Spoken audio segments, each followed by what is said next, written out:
Hello, my name is Clive Titmuss, and today I'm in the shop at the Early Music Studio.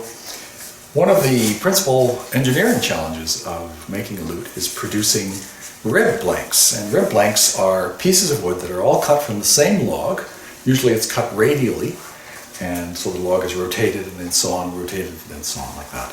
And to turn those into rib blanks, that's a rib blank, and here's a set of them. You can see they're all cut from the same kind of wood, they're all about the same thickness and length.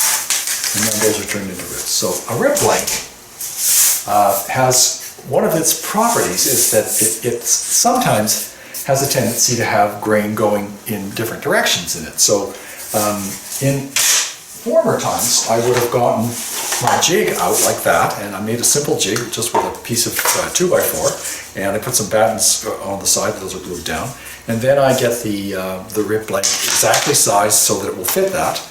And then I plane it, normally across the grain, a little bit along the grain, I'll use a scraper. It takes me about 25 or 30 minutes to produce a good rib blank, and I have to be very careful not to plane against the grain, and that can be a bit unpredictable. There are a lot of woods that are like that. They don't necessarily, the grain doesn't always go in one direction.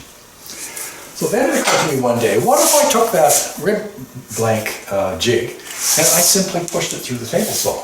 And so I have set myself up a more elaborate jig. It's bigger, it's heavier, it's made of two 2x4s, and it has the same battens, a little smaller. And I've set up these so-called feathers. These are little pieces of wood which have the saw cuts in them, and it's cut off at a 45-degree angle, and it kind of springs against, it exerts pressure against the jig. So I have one against the face, and I have two in succession keeping the blade down. So it's ultra safe. I don't even go near the blade. Here's how it works. I've got my jig mounted in the saw, it's all set up, and I've got my batten, my rib blank in there, and I'm going to turn the saw on, and the blade will simply shear the grain off sideways, so there's absolutely no problem with grain correction. And it's extremely quick and safe.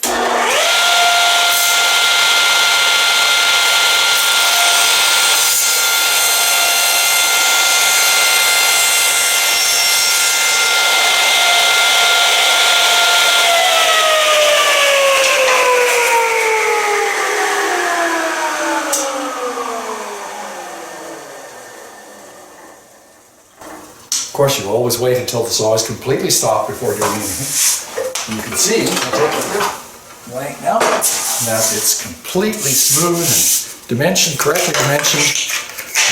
I can just turn it over, move the saw over slightly, and take off some more. I can get exactly the thickness I want. Normally I stop as soon as it gets to the thickness of the battens, and there's just, the wood is just flush here. I don't even have anything holding it down. All that work is done by the feathers. It's a really good trick, and it's extremely quick. That's it for today.